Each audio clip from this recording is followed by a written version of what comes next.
Babe Ruth. Il était le plus grand joueur que le baseball ait jamais connu. Il était l'idole de Boston. Puis, il a été vendu aux Yankees en 1919.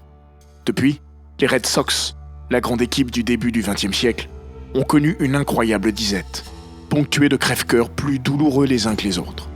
L'ombre du Bambino a plané sur la Nouvelle-Angleterre jusqu'au début du millénaire suivant.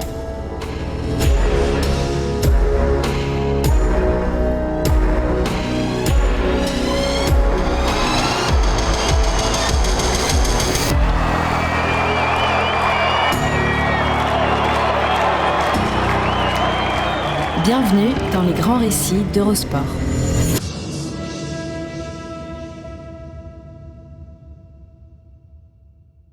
Si vous avez vu Spotlight, lauréat de l'Oscar du meilleur film en 2016, vous vous souvenez sûrement de cette scène, anecdotique dans la dramaturgie du long-métrage, mais révélatrice quant à l'impact des malheurs des Boston Red Sox sur la ville de Boston.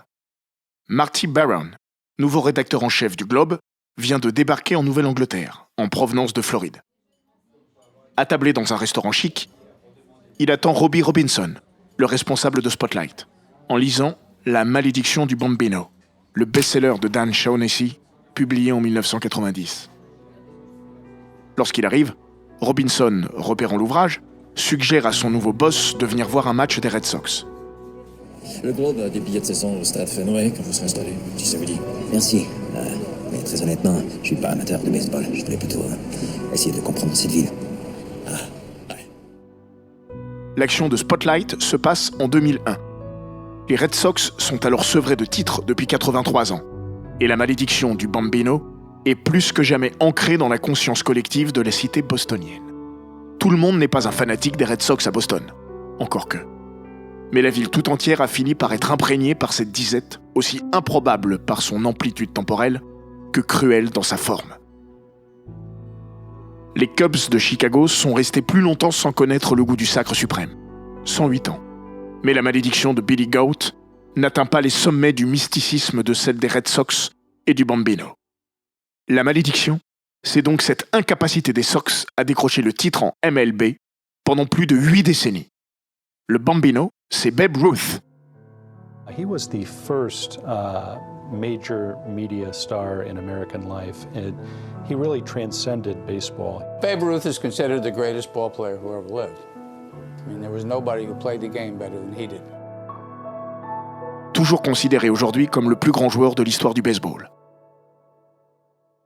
Vendu par les Red Sox aux New York Yankees le 26 décembre 1919. Noël empoisonné. Avant son départ, Boston règne sur l'Amérique. Vainqueur de la première édition des World Series en 1903, Bo Sox a ajouté 4 autres couronnes, en 1912, 1915, 1916 et 1918. Une vraie dynastie. Une fois Babe Ruth parti pour la Big Apple, plus rien, quand, dans le même temps, les Yankees vont devenir la franchise la plus glorieuse, non seulement de la MLB, mais de tout le sport professionnel américain. Curieux croisement des destinées des deux protagonistes de la plus intense rivalité sportive du XXe siècle aux États-Unis. La vente de Babe Ruth a été vécue comme une trahison par les supporters à l'époque. À l'échelle de l'histoire, Harry Frazee tient le rôle du méchant. Propriétaire des Red Sox, il était aussi producteur de comédie musicale à Broadway. Il aurait, dit-on, vendu Babe Ruth pour financer son nouveau spectacle new-yorkais, No No Nanette. La réalité est un peu plus nuancée. C'est surtout un conflit avec le patron de la ligue, et plus encore les caprices de Ruth, habitué à sortir dans les bars de Boston les veilles de match, ainsi que l'ultimatum de la star, ayant exigé un doublement de son salaire à la fin de la saison 1919, qui ont poussé Frazee à se débarrasser de lui. Mais sur le plan sportif, ce transfert va changer la phase de la MLB. Les Red Sox n'ont pas vu venir la révolution que Babe Ruth portait en lui. Celle du home run. Rarissime à l'époque, le coup de circuit va émerger avec Ruth, dont le record en la matière tiendra d'ailleurs jusqu'en 1976. New York en profitera, pas Boston.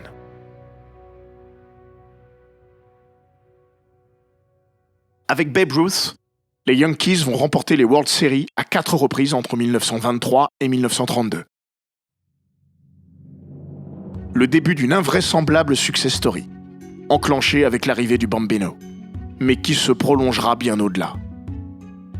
Car si la période Babe Ruth 1919-1935 a été prolifique, la franchise new-yorkaise va dominer de façon hégémonique sous Joe DiMaggio et avec la fabuleuse équipe du manager Casey Stengel dans les années 50. Bilan, en 1962, les Yankees sont sacrés pour la 20e fois. Ils ont alors trusté 16 des 25 derniers titres, ahurissant. Pendant ce temps, Boston pleure, Boston fulmine, et fulminera jusqu'au début du siècle suivant, la disette de la Red Sox Nation étant rendue plus insupportable encore par les succès des Yankees. La rivalité entre les deux franchises a parfois atteint des sommets de violence verbale. Dans les années 70, Bill Lee, le lanceur de Boston, traitera ainsi les Yankees de chemise brune et de nazis. En 1950, Phil Rizzuto, une des stars des Yankees, avait reçu des menaces de mort avant une série de 3 matchs au Fenway Park de Boston. Casey Stengel, par sécurité, l'avait fait jouer avec l'uniforme d'un de ses coéquipiers. Au fil des décennies, les histoires de la sorte ont fourmillé. À mesure des triomphes des uns et des frustrations des autres, l'histoire commune des Red Sox et des Yankees, à grands coups de Yankee Sucks et de Red Sox Sucks, ont pimenté la vie de la MLB. Immense fan des Sox devant l'éternel, il y fait souvent référence dans ses romans et a écrit un livre sur la saison 2004, celle dont nous reparlerons plus loin. Stephen King voit dans cette rivalité sportive un prolongement moderne de celle qui oppose New York à Boston depuis 2 siècles sur la côte Est. Voilà ce qu'a écrit l'auteur de Shining à ce sujet dans les années 90. New York et Boston sont 2 visages de l'Amérique. Les Red Sox et les Yankees aussi. Les Américains sont paradoxaux. Ils n'aiment rien tant qu'être associés à l'image du vainqueur, mais nourrissent une passion pour les outsiders. Ils aiment les premiers, mais vont encourager les seconds. Toute la dichotomie des États-Unis est contenue dans la rivalité entre les Yankees et les Red Sox. Et c'est pas un hasard si ces 2 équipes sont celles qui drainent le plus de supporters en déplacement. Chacune a ce que l'autre n'a pas. Mais les Yankees sont d'abord l'équipe de New York. Les Red Sox, eux, sont l'America's Team, l'équipe romantique. Peut-on imaginer un poète écrire une ode aux Yankees ? Mais le romantisme a un coût élevé pour les amoureux des Red Sox, dont plusieurs générations ont versé des hectolitres de larmes.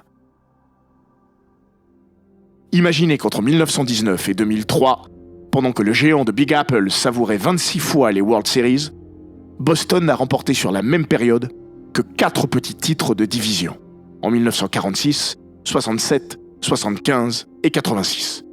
Une misère. 4 années pleines d'espoir, puisque, à chaque fois, les Red Sox ont disputé les World Series, la grande finale de la MLB. À chaque fois, ils ont échoué, renforçant un peu plus à chaque crève-cœur la conviction que, décidément, le départ de Babe Ruth avait enclenché une infortune éternelle. Sur chacun de ces échecs, il y aurait un roman à écrire. En 1946, Boston redécouvre les World Series pour la première fois depuis 27 ans, et le départ du Bambino. Ruth était parti au lendemain de la Première Guerre mondiale, et les Red Sox auront dû attendre la fin du second conflit planétaire pour jouer à nouveau pour le titre. Cette finale face aux Cardinals de Saint-Louis va s'étirer jusqu'au bout du suspense. Les 2 équipes sont à égalité, 3 victoires partout. Tout bascule alors dans la 8e et avant-dernière manche du dernier match, sur une de ces séquences qui hantent les fans des Red Sox. Baptisé le Mad Dash, cette action voit Enos Slaughter inscrire le point de la victoire et du titre. À Saint-Louis, une statue de bronze évoque ce moment de gloire de la franchise du Missouri. Slaughter semble avoir profité d'une microseconde d'hésitation de Johnny Pesky, même si, 7 décennies plus tard, tout Boston discute encore de sa réelle responsabilité. 21 ans plus tard, Boston s'incline à nouveau en finale. À nouveau contre Saint-Louis. À nouveau au 7e match. Mais leurs 2 échecs suivants seront les plus durs à avaler. En 1975 d'abord, face à Cincinnati. Là encore, tout va se décider sur le 7e et dernier match. Les Bostoniens s'envolent pour mener 3-0. Ils vont finalement perdre 4-3 dans la 9e et dernière manche. Vous pensez que Boston a tout vu en matière de bras d'honneur du destin ? Attendez une minute. 1986. la 4e défaite des Red Sox en World Series depuis le départ de Babe Ruth. Cet échec-là est considéré comme l'exemple le plus probant de la malédiction du Bambino. New York est en face. Pas les Yankees, mais les Mets. Ces derniers ont l'avantage du terrain, mais Boston s'impose par 2 fois au Shea Stadium pour mener la série 2-0 avant de retourner dans son antre de Fenway Park. Cette fois, 68 ans après, toute la Nouvelle-Angleterre est persuadée que le moment est venu enfin. John McNamara, le manager des Sox, tord d'ailleurs le cou à ses superstitions de bas étage. « L'histoire, je n'en ai rien à foutre », tonne-t-il après le match 2. Mais elle va lui revenir en pleine figure, tel un boomerang. Les 3 rencontres suivantes ont lieu à Boston. Les Red Sox n'en gagnent qu'une, la dernière. Ils mènent 3-2 et doivent retourner à New York. Lors du match 6, ils vont passer plus près que jamais du bonheur. Dans la 10e manche additionnelle, Boston prend l'avantage et mène 5-3. Par 2 fois, les Sox vont alors se retrouver à un lancer, un minuscule lancer du titre. Sur le second, Bob Stanley commet une gigantesque bourde. Son lancer sur Mookie Wilson, hors cible, permet aux Mets d'égaliser à 5-5.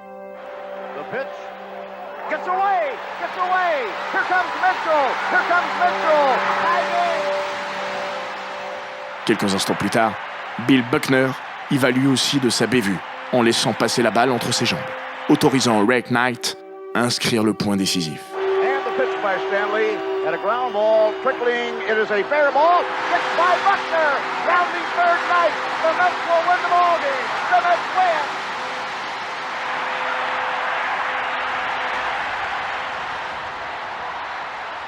Après le plus invraisemblable retournement de situation jamais vu, et sans doute une des séquences les plus célèbres de l'histoire des World Series, Boston s'incline 6-5 et se voit pousser au match 7, comme en 46, en 67 et 75. John McNamara continue de tourner le dos au micro qui lui parle du Bambino. Le lendemain, ces hommes prennent rapidement l'avantage, avant de s'écrouler. Ils sont battus 8-5. Le rêve est passé. Encore. Pour les fans des Red Sox, l'écœurement est total. Le New York Times titre sur 5 colonnes « La malédiction de Babe Ruth frappe encore ». Pour la petite histoire, si Boston l'avait emporté, le lanceur Bruce Hurst aurait été sacré MVP. Le vote était prêt à être clôturé avant le dénouement fou du match 6. Certains n'ont alors pas manqué de relever que Bruce Hurst était l'anagramme de Babe Ruth Curse, la malédiction de Babe Ruth. En 86 ans, les malheurs des Red Sox ne se sont pas limités à leurs rares apparitions aux World Series. Comme lors de la saison 78.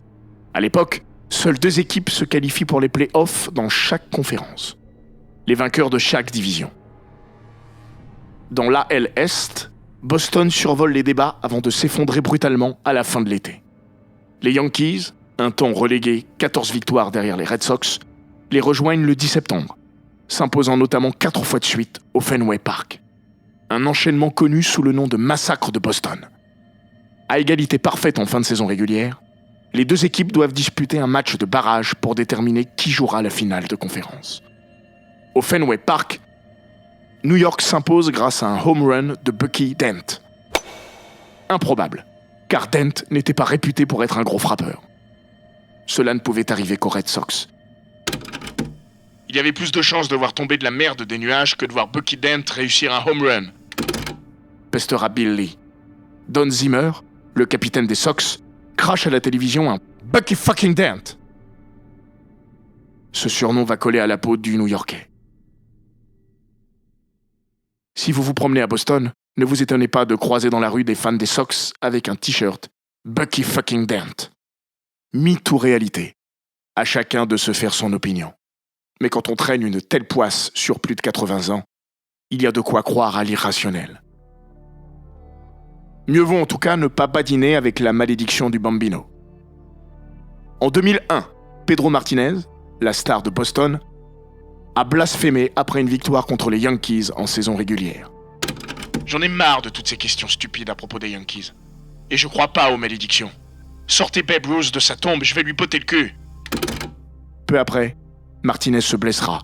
Sa saison sera fichue et celle de Boston avec.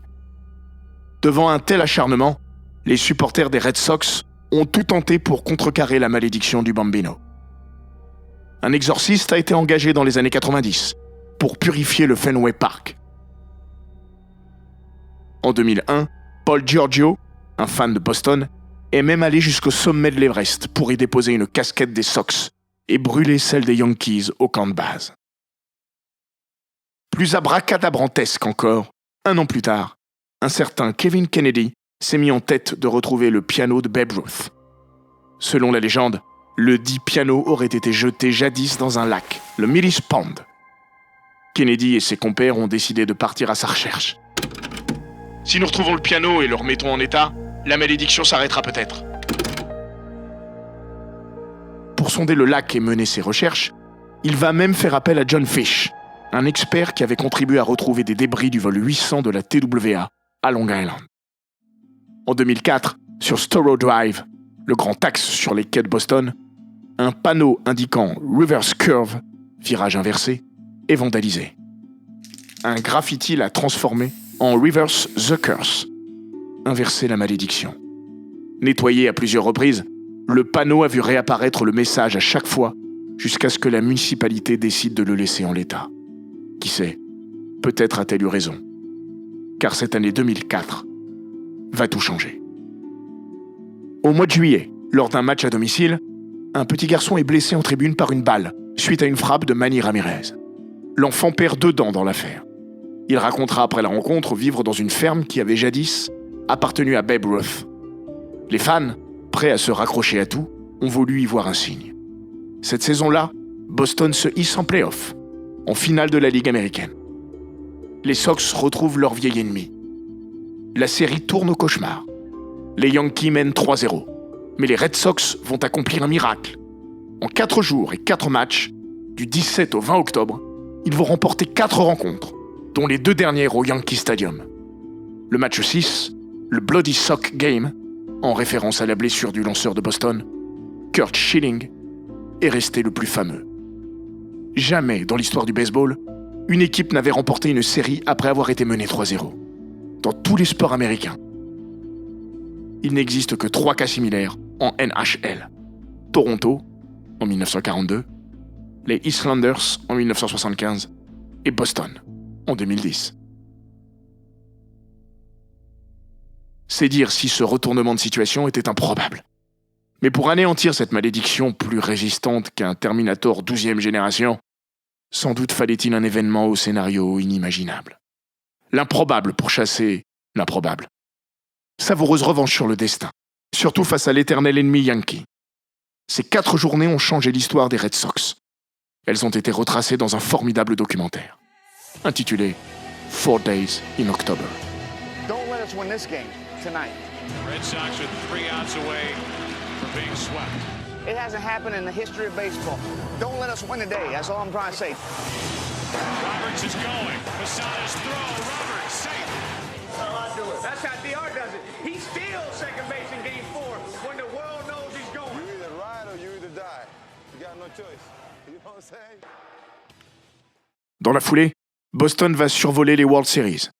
Autre clin d'œil, c'est face aux St. Louis Cardinals, leurs bourreaux en 1946 et 1967, que les Red Sox vont triompher. 4-0. Là encore, une page d'histoire. Pour la première fois, une équipe alignait 8 victoires de suite en play-off. 86 années d'attente, balayées avec la manière. Ce 28 octobre 2004, le Boston Globe barre sa une d'un gigantesque « Yes !» Et c'est Dan Shaughnessy, l'auteur de La malédiction du Bambino, qui se charge de mettre des mots sur le ressenti de chaque amoureux des Sox.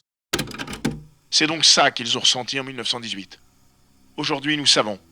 Il est l'heure pour la Red Sox Nation de sourire. Il est l'heure de danser. Il est l'heure d'aller, chacun, à votre fenêtre et de hurler. Les Boston Red Sox ont gagné les World Series. De la même manière que le départ de Babe Ruth avait marqué le début d'une longue sécheresse, octobre 2004 aura déclenché un cercle vertueux. Boston a encore été sacré en 2007, puis en 2013. 3 titres en 10 ans. Il était bien temps de rendre aux Red Sox une part de leur infortune.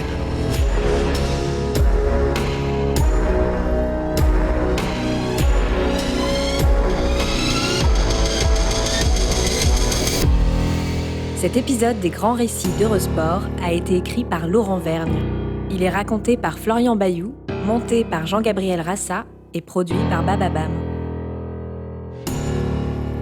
N'hésitez pas à vous abonner, commenter, partager et noter ce podcast sur Apple Podcast, Google Podcast, Castbox, Spotify, Deezer et toutes les plateformes audio.